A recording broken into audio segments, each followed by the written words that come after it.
Hi friends, ಎಲ್ರಿಗೂ ನಮಸ್ಕಾರ. ನಾನಿವತ್ತು ಆಲೂಗೆಡ್ಡೆ ಸಮೋಸ ಮಾಡಿದ್ದೀನಿ. ತುಂಬ ಸಿಂಪಲ್ಲಾಗಿ ಮನೆಯಲ್ಲಿರೋಂಥ ಐಟಮ್ಸ್ನೇ ಬಳಸಿ ಮನೆಯಲ್ಲೇ ರೆಸ್ಟೋರೆಂಟ್ ಸ್ಟೈಲ್ನಲ್ಲಿ ಇರೋಂಥ ಸಮೋಸನ ಮಾಡ್ಕೊಳ್ಬಹುದು. ತುಂಬ ಸಿಂಪಲ್ಲು, ಕ್ರಿಸ್ಪಿಯಾಗಿ ರುಚಿಯಾಗಿರುತ್ತೆ. ಮಾಡೋದು ಕೂಡ ತುಂಬ ಸಿಂಪಲ್ ಮೆಥಡು. ಏನೇನು ಬೇಕು, ಯಾವ ರೀತಿ ಮಾಡೋದಂತ ನೋಡೋಣ. ನಾನಿಲ್ಲಿ ಒಂದು 5 ಆಲೂಗೆಡ್ಡೆನ ಕುಕ್ಕರ್ನಲ್ಲಿ 2 ವಿಸಲ್ ಕೂಗಿಸ್ಕೊಂಡಿದ್ದೀನಿ. ಸ್ವಲ್ಪ ಉಪ್ಪು ಹಾಕಿ ಬೇಯಿಸಿ ಇಟ್ಟಿರೋಂಥ ಆಲೂಗೆಡ್ಡೆ, ಹಾಗೆ 2 ಈರುಳ್ಳಿ, ಸೋಂಪು 1/4 ಸ್ಪೂನಷ್ಟು, ಜೀರಿಗೆ ಅರ್ಧ ಸ್ಪೂನಷ್ಟು, ಹಾಗೆ ಹಸಿಮೆಣಸಿನ್ಕಾಯಿ, ಕರಿಬೇವಿನ ಸೊಪ್ಪು, ಶುಂಠಿ 1 ಇಂಚಷ್ಟು ತುರಿದು ಇಟ್ಕೊಂಡಿದ್ದೀನಿ. ಇಲ್ಲಿ ನೀವು ಶುಂಠಿ ಬೆಳ್ಳುಳ್ಳಿ ಪೇಸ್ಟ್ ಕೂಡ ಹಾಕ್ಕೊಳ್ಬಹುದು. ಹಾಗೆ ಗರಂ ಮಸಾಲ 1 ಸ್ಪೂನಷ್ಟು, ಹಳದಿ ಪುಡಿ 1/4 ಸ್ಪೂನು, ಖಾರದ ಪುಡಿ 1-2 ಸ್ಪೂನಷ್ಟು, ಧನಿಯಾ ಪುಡಿ 1 ಸ್ಪೂನು, ರುಚಿಗೆ ತಕ್ಕಷ್ಟು ಉಪ್ಪು. ಇದು ಬೇಯಿಸಿರೋಂಥ ಆಲೂಗೆಡ್ಡೆಗೆ ಸ್ವಲ್ಪ ಉಪ್ಪಾಕಿ ಬೇಯಿಸಿರೋದ್ರಿಂದ ನೀವು ಮಸಾಲೆಗೆ ಸ್ವಲ್ಪ ಉಪ್ಪನ್ನ ನೋಡ್ಕೊಂಡು ಹಾಕ್ಕೊಳ್ಳಿ. ಈಗ ಮೊದಲು ಸ್ಟಫಿಂಗ್ ಏನಿದೆ ಸಮೋಸ ಒಳಗಡೆ ತುಂಬಂಥದ್ದು, ಅದನ್ನು ಮೊದಲು ಒಗ್ಗರಣೆ ಮಾಡ್ಕೊಳ್ಳೋಣ. ಜೀರಿಗೆ ಮತ್ತು ಸೋಂಪನ್ನ ಸ್ವಲ್ಪ ಕುಟ್ಬಿಟ್ಟು ಹಾಕ್ಕೊಳ್ಳಿ, ತುಂಬ ಟೇಸ್ಟ್ ಚೆನ್ನಾಗಿರುತ್ತೆ. ಎಣ್ಣೆ ಹಾಕ್ಕೊಂಡು 1-2 ಸ್ಪೂನಷ್ಟು ಜೀರಿಗೆ ಮತ್ತು ಸೋಂಪು ಹಾಕ್ಕೊಂಡಿದ್ದೀನಿ. ಹಾಗೆ ಹಸಿಮೆಣಸಿನ್ಕಾಯಿ, ಸ್ವಲ್ಪ ಕರಿಬೇವಿನ ಸೊಪ್ಪು ಹಾಕ್ಕೊಂಡಿದ್ದೀನಿ. ಸ್ವಲ್ಪ ಅದು ಹಸಿಮೆಣಸಿನ್ಕಾಯಿ ಫ್ರೈ ಆದರೆ ಖಾರ ಚೆನ್ನಾಗಿ ಮಿಕ್ಸ್ ಆಗುತ್ತೆ ಎಲ್ಲ ಕಡೆ. ಹಾಗೆ ಶುಂಠಿ ತುರಿದಿರೋಂಥದ್ದು, ಈರುಳ್ಳಿ 2 ಸಣ್ಣದಾಗಿ ಹೆಚ್ಚಿರೋಂಥದ್ದು ಹಾಕ್ಕೊಂಡು ಫ್ರೈ ಮಾಡ್ಕೋಬೇಕು. ಇದಕ್ಕೆ ನೀವು ಬಟಾಣಿ ಇದ್ರೂ ಕೂಡ ಹಾಕ್ಕೊಳ್ಬೋದು, ಅಥವಾ ಎಲ್ಲ ತರಕಾರಿಗಳು ಮಿಕ್ಸ್ ಮಾಡಿ ಹಾಕ್ತೀವಿ ಅಂದರೂ ಕೂಡ ಹಾಕ್ಕೊಳ್ಬಹುದು, ಚೆನ್ನಾಗಿರುತ್ತೆ. ತರಕಾರಿ ಹಾಕೋದಿದ್ರೆ ಸ್ವಲ್ಪ ಚೆನ್ನಾಗಿ ಎಣ್ಣೆನಲ್ಲಿ ಬಾಡಿಸ್ಕೊಂಡು ಹಾಕೋಬೇಕಾಗುತ್ತೆ. ಈಗ ಸ್ವಲ್ಪ ರುಚಿಗೆ ಎಷ್ಟು ಬೇಕಾಗುತ್ತೆ ನೋಡಿಕೊಂಡು ಉಪ್ಪು ಹಾಕ್ಕೊಳ್ಳೋಣ. ಈರುಳ್ಳಿಗೂ ಕೂಡ ಉಪ್ಪು ಹಾಕೋದ್ರಿಂದ ಬೇಗ ಸಾಫ್ಟಾಗಿ ಚೆನ್ನಾಗಿ ಕೂಡ ಫ್ರೈ ಆಗುತ್ತೆ. ಈಗ ಮಸಾಲೆಗಳು ಏನು ತೊಗೊಂಡಿದ್ದಲ್ಲ ಪೌಡರ್ಗಳು, ಅದನ್ನೆಲ್ಲ ಹಾಕ್ಕೊಂಡು ಲೋ ಫ್ಲೇಮ್ನಲ್ಲಿ ಮಿಕ್ಸ್ ಮಾಡ್ಕೊಳ್ಳಿ. ಮಸಾಲೆಗಳು ಎಲ್ಲ ಈ ಥರ ಹಾಕೋದ್ರಿಂದ ಒಳಗಡೆ ಸ್ಟಫಿಂಗ್ ಏನು ಮಾಡ್ತೀವಿ ಅದು ಸ್ವಲ್ಪ ಗಟ್ಟಿಯಾಗಿರಬೇಕು.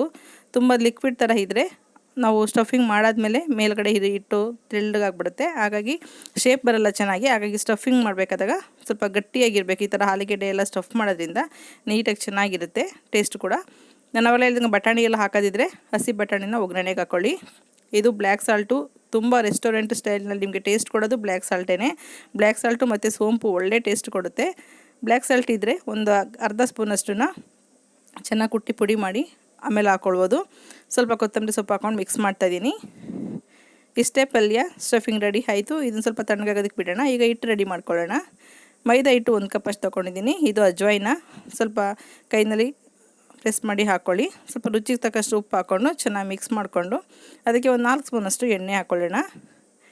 ಎಣ್ಣೆ ಬಿಸಿ ಮಾಡಿಲ್ಲ, ಹಾಗೆ ಹಾಕ್ಕೊಳ್ತಾರದು. ಹಾಕ್ಕೊಂಡು ಸ್ವಲ್ಪ ಚೆನ್ನಾಗಿ ಹಿಟ್ಟಿನ ಜೊತೆ ಮಿಕ್ಸ್ ಮಾಡ್ಕೊಳ್ಳಿ. ಹಿಟ್ಟು ಹಿಡಿದಾಗ ಉಂಡೆ ಥರ ಬರಬೇಕು, ಆ ರೀತಿ ಮಿಕ್ಸ್ ಮಾಡ್ಕೋಬೇಕಾಗುತ್ತೆ. ಎಣ್ಣೆ ಕಡಿಮೆ ಇದ್ದರೆ ಇನ್ನು ಸ್ವಲ್ಪ ಎಣ್ಣೆ ಕೂಡ ಮಿಕ್ಸ್ ಮಾಡ್ಕೊಳ್ಬಹುದು. ಸ್ವಲ್ಪನೇ ನೀರು ಹಾಕ್ಕೊಂಡು ಹಿಟ್ಟನ್ನು ಚೆನ್ನಾಗಿ ಕಲಿಸ್ಕೊಳ್ಳಿ. ಗಟ್ಟಿಯಾಗಿರಲಿ ಹಿಟ್ಟು, ತುಂಬ ತೆಳ್ಳಗೆ ಕಲಿಸ್ಕೋಬೇಡಿ.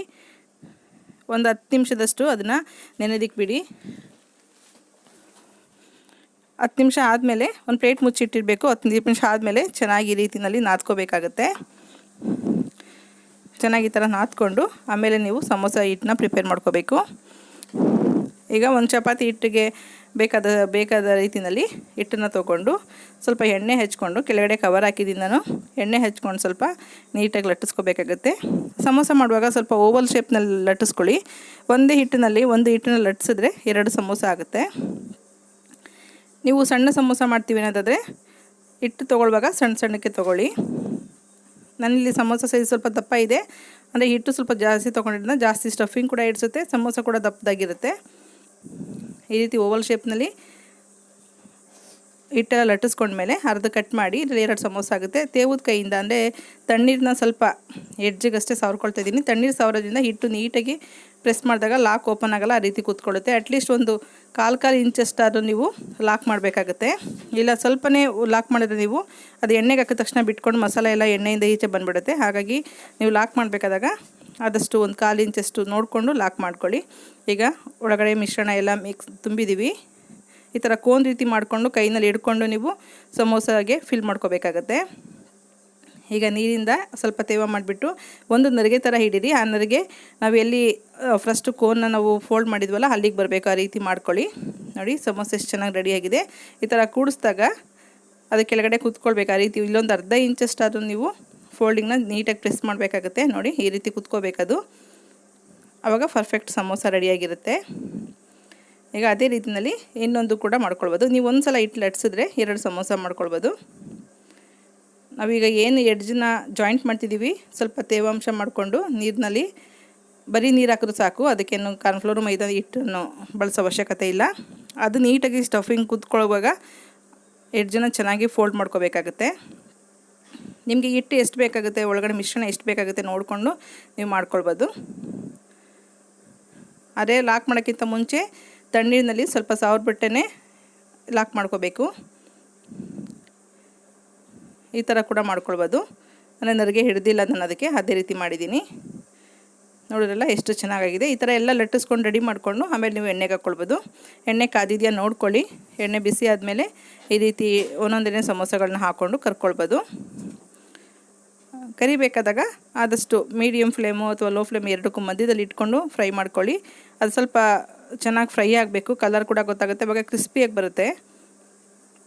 ನೋಡಿ ಎಷ್ಟು ಚೆನ್ನಾಗಿದೆ ಕಲರು. ನಾನು ತೊಗೊಂಡಿರೋಂಥ ಹಿಟ್ಟಿಗೆ 16 ಸಮೋಸ ಆಗಿದೆ.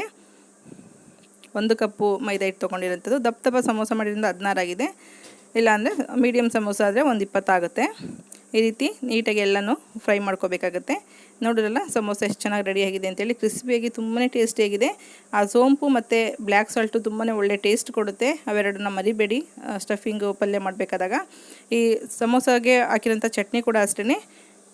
ಹುಣಸೆಹಣ್ಣು ಸ್ವಲ್ಪ ಖರ್ಜೂರ ಎರಡನ್ನೂ ಸ್ವಲ್ಪ ಬೇಯಿಸ್ಕೊಂಡು ಸ್ವಲ್ಪ ರುಬ್ಕೊಂಡು ಆಮೇಲೆ ಉಪ್ಪು, ಬೆಲ್ಲ, ಖಾರದ ಪುಡಿ ಎಲ್ಲ ಹಾಕ್ಕೊಂಡು ಸ್ವಲ್ಪ ಕುದಿಸ್ಕೊಳ್ಳಿ. ಸಮೋಸ ಚಟ್ನಿ ಕೂಡ ರೆಡಿ ಆಗುತ್ತೆ. ಓಕೆ ಫ್ರೆಂಡ್ಸ್, ಈ ವಿಡಿಯೋ ಇಷ್ಟ ಆಗಿದೆ ಲೈಕ್ ಮಾಡಿ, ಶೇರ್ ಮಾಡಿ, ಸಬ್ಸ್ಕ್ರೈಬ್ ಮಾಡಿ. ಈ ರೆಸಿಪಿನ ನೀವು ಕೂಡ ಒಮ್ಮೆ ಟ್ರೈ ಮಾಡಿ. ಓಕೆ.